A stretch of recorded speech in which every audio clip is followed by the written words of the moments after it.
I stand here before you not as a prophet,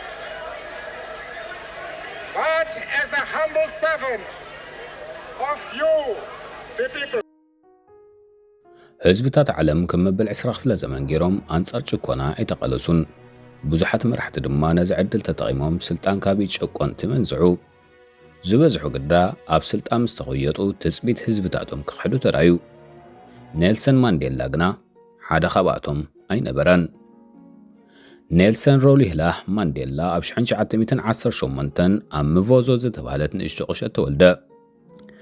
ካብ ሓረግ ወለዶ ንግስነት ቴምቡ ዝነበረ ማንዴላ ካብ እዋን ህፃንነቱ ዛንታታት ጅግንነትን ሓርነትን አፍሪካውያን ንግስነታት እናሰምዐ ዓብዩ ማንዴላ ኣብ ትምህርቱ ብዘንጸባረቀ ጸብለልታ ሕግ ከጽንዕ ናብ ከተማ ጆሃንስበርግ ምስተጓዕዘ ምስቲ ንጻዓዱ ዜጋታት ከንግስ ንአፍሪካውያን ደቀባት ድማ በአካል መንፈስን ክደቆስ ዝተነድፈ ጨካን ስርዓት አፓርታይድ በአካል ተላለየ ምንቱ ቃለስ ወሰነ ቃልሱ ግና ከም ዝበዝሑ መዛኑ አንጻር ጻዓዱ ዜጋታት ዘይኮነ አንጻር ጭቆና ነበረ ዓሌት ብዘይገድስ ንኹሎም ደቡብ አፍሪካውያን ፍትሕ ምንጋስ ነበረ ምስንዑ ዝመስሉ መዛንኡ ANC ወይ አፍሪካዊ ሃገራዊ ሽማግለ ዝሰመይዎ ማሕበር መንቀሳቀስ መንእስያት መስረተ ድላይ ማንዴላ ANC ብሰላማዊ አገባብ ክቃለስ ጥራይ እኳ እንተነበረ ስርዓት አፓርታይድ ግና ነዚ ፍትሓዊ ምሕጽንታ ዝሰምዕ እዝኒ ነበሮን ከም ውጽኢቱ ኣብ መንጎ ደለይቲ ፍትሒ ጸለምቲ አፍሪካውያንን ስርዓት አፓርታይድን ዝሰፈነ ምትህልላኽ ናብ ጎንፂ ዓደገ ማንዴላ ድማ ከም ወዳቢ ነዚ ጎነፃ ወረፅ ምተኸሲሱ ናብ ፍርዲ ቀረበ ማንዴላ ኣብቲ ቤት ፍርዲ ኣነ ደጋፊ ጸለምቲ ኣይኮንኩን ደጋፊ ጻዓዱን ኣይኮንኩን ኣነ ደጋፊ ጻዓዱን ጸለምትን ብማዕርነት ዝነብሩላ ደቡብ አፍሪካ የበለ ፍትሕን ስርዓት አፓርታይድ ገበን ብምንባሩ ግዳ ብ12 ሰነ 1964 ኣብ መሓዩር ተዳጉኑ ክሐቅቕ ናብ ደሴት ሩበን ተላከ ማንዴላ ዝፈጠሮ ቆልዒ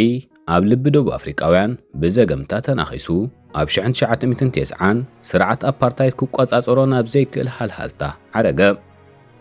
27 ዓመታት ድሕሪ ምድዋኑ ድማ ብሰልፊ ANC ዝተወደቡ ጸለምቲ ደቡብ አፍሪካውያን ንስርዓት አፓርታይድ ካብ ስልጣን ዓለውዎ እንተኾነ ሕጂውን ማንዴላ ሚዛን ሓይሊ ኣብ ዝተለወጠሉ እምነቱ ይለወጠን ንሕነ ምፍዳይ ዘይኮነ ንሰላም ጎስጎሰ ኣብ 1994 ፈላሚ ጸሊም ፕሬዝደንት ደቡብ አፍሪካ ኮይኑ ድሕሪ ምምራጹ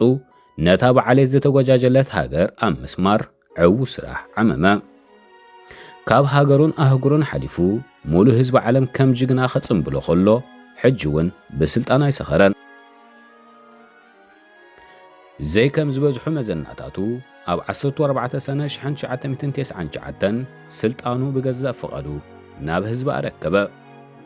ድሒሩ እውን ኣብ 2004 ዋዛ ኣሰኒዩ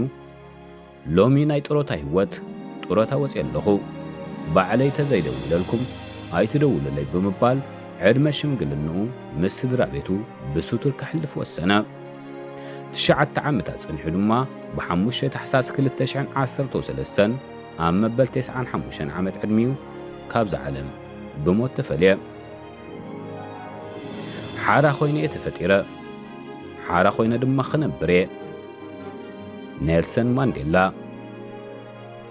አዳላው ቶማስ በርሀ መሰንባቢ ሙሴ ግርማጽዮን